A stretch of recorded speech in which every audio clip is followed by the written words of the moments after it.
ओम साईराम मित्रांनो तुम्ही मागील व्हिडिओत पाहिले की साईबाबांनी धुनीमध्ये हात घालून एका लहान जीवाचे प्राण वाचवले।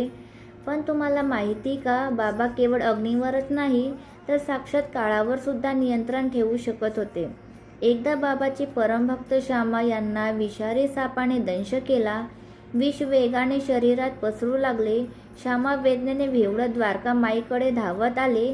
त्यांना वाटले बाबा आता प्रेमाने जवळ घेतील आणि काहीतरी उपाय करतील, पण झालं उलटच। श्यामा जसे मशिदीच्या पायऱ्या चढले तसे बाबा रागाने ओरडले, उभा राहा, वर येऊ नको, निघून जा इथून।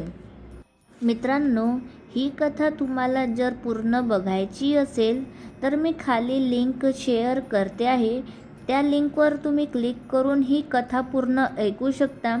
आणि असंच कथा ऐकण्यासाठी माझ्या चॅनलला लाईक, शेअर आणि सबस्क्राईब करायला विसरू नका।